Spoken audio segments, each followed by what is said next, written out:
Hey Aries, welcome to your weekly reading for the 16th to 23rd of September. I am Charlene Lizette. Whether you are new or whether you are returning, a massive thank you to you.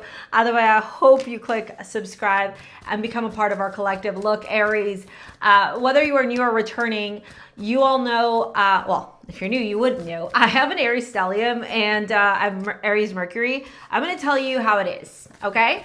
We're real, we're direct here, okay? We don't pee around the bush, okay? What is happening for you this week with the lunar eclipse in Pisces, with the, the opening of this eclipse energy, and then the new moon eclipse in Libra on the 2nd.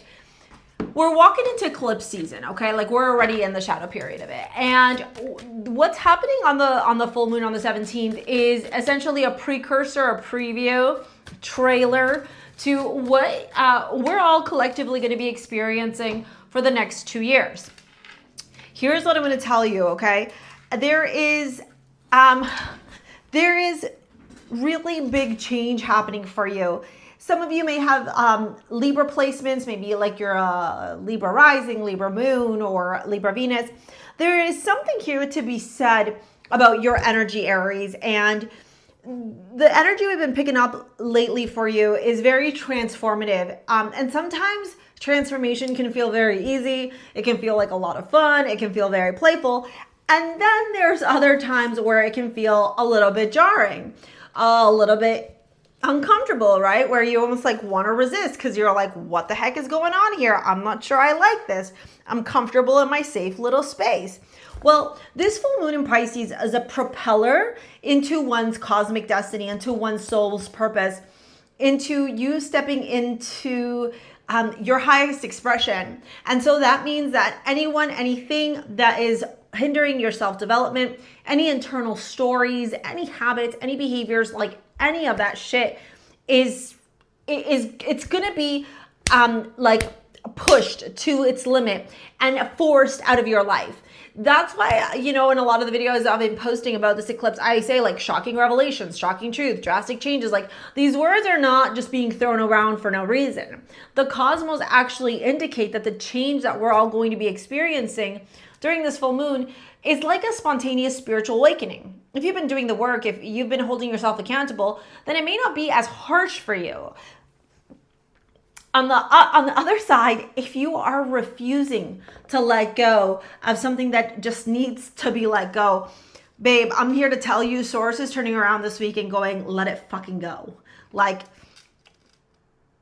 dude, you understand what I'm saying? You got the Ace of Wands, the Three of Swords, the Tower. Not only are you going to find out the truth, but the truth is going to come through so damn hard that it's going to shake your entire life apart. For some of you, this is a truth about a romantic situation. For others of you, this is a truth about how somebody feels about you, or it's a revelation around your personality, around your behavior, around how you think about things, how you show up, how you behave, like your emotions, your feelings, that kind of stuff, okay? There's a, what's the word I'm looking for? There's a realization here that you're kind of causing your own undoing, your own suffering. And the fact that you got blame, it says, I accept responsibility for my well-being. Why are you putting yourself in positions that are going to hurt you? Why are you entertaining people, places, environments that are not respectful of you, or celebrating your soul's growth, your soul's evolution? Sorry, my bangs are so long and they're driving me nuts. Right? Like, what's going on? Right? You know that TikTok, what's going on? Like, what's going on? With activated earth, power places, ley lines, trust where you are led. Source is trying to be like, go this way. That's the way. Go that way. Why aren't you going that way? It's time to go that way. And then vertex, karmic point, synastry, fated connection, turning point, is Source turning around and going like, you are at a crossroads. And whether you like it or not, Aries, Source is not going to allow you to continue down a path that is self-destructive. Source is not going to allow you to continue down a path where you are playing small, where you're self-sabotaging, where you're being highly critical of yourself or limiting yourself. If you came here on earth for a specific purpose, a specific reason, then source is going to be literally like pushing you, shoving you down that path. And it may not feel comfortable. Honestly, I'm going to be really honest with you. For some of you, this is not going to feel comfortable. This is going to be like a my universe. Bow, bow. 8 of Pentacles, 2 of Wands. Source is saying, like, are you do you really want this thing that you're begging for? You're praying for something, you're manifesting something. Do you really want it? Because if you really want it, then with the 8 of Pentacles and the 2 of Wands, it's time for you to do the work. It's time for you to put in that effort. It's time for you to put in that energy. It's time for you to focus. It's time for you to like hone in, own your craft, burn the midnight oil, do the hard work. Death to the 5 of Wands, and Source is saying, like, where are you expending your energy unnecessarily, and with whom, and for what reason, right? Are you involving yourself in arguments and conflict and difficulties and challenges where it's not necessary? It's not worthy of your time. Look, I'm going to be really honest with you, okay? We're going to have an Aries to Aries chat, bestie to bestie chat, okay? From one Aries to another. All right, if you didn't know, I have like a bazillion placements in Aries, okay? Can you tell?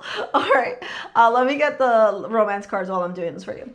And one of the things that I had to learn in a specific dynamic in my life was how I was playing the protagonist in that dynamic. That takes self-awareness. That takes a mirror to the face, because Aries are driven by their ego. Aries is the first house in astrology. It is the ego, okay?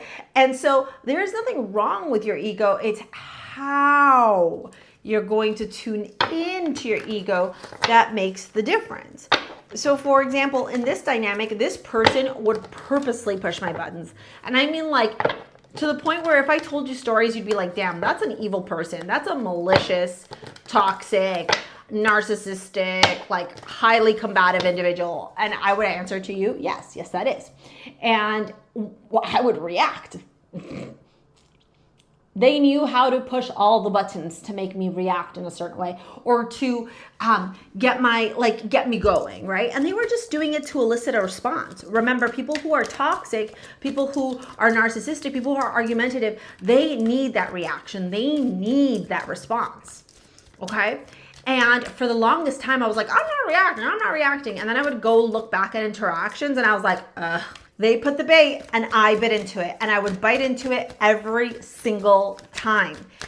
And then I got to a point in my life where I said, I'm not doing this anymore. Like, this is stupid, right? I had to declare I was done. And the moment that I declared that I was done, I was able to take responsibility, take accountability, and everything changed. Everything changed, right? And so you're at that crossroads, right? We've been talking about this crossroads. You're at that crossroads. You're at the crossroads, and maybe this is a romantic partner, because you got Judgment, the High Priestess, and the 9 of Cups, where you're in a dynamic, a romantic relationship where this person continuously baits you. Yeah, the World, for sure, for some of you. 8 of Cups and Page. Yeah, this person may bait you. This person may triangulate. This person, especially in your romantic life, or for some of you, it could be in your career, a boss, a coworker, etc. They love to push your buttons. And you, silly Billy, maybe in the past have reacted, and now God, source, universe, whoever you want to call it, is turning around and saying, like, no more. No more. The world and Judgment is about wrapping up of a cycle, a reckoning, a realization in your love life. The 8 of Cups and the High Priestess is walking away, tuning into your intuition and saying, I'm not doing this anymore. This is stupid. What a waste of my time. 0 reaction. And you know what happens when you starve a toxic person? They leave you the fuck alone. They'll keep trying, but eventually their true colors will show and they will leave you alone. And the Page of Cups and the 9 of Cups, this is you realizing and recognizing you deserve way better. If this person has anything to do with your career and your finances, and they are creating challenges financially for you, trust me, trust you, stop playing their game. Stop playing their game, and you will quickly release yourself from this person, okay? Because even with Venus being your amulet, this is about self-love, babe. This is about your self-worth. This is about letting go of the argument, of the fighting, okay, with the Death card and the Five of Wands, and transmuting that, transforming that, focusing on your future, not like the toxicity, right? So I'm going to pop this video here all about manifesting money, because for some of you, there is a financial dynamic here. Libra and Venus make sense, okay? If you have like a Pisces rising, it might be in your 8th house right now. Your finances may be affected, or you may be realizing that the more you entertain drama with this person, the more your finances struggle. So just detach.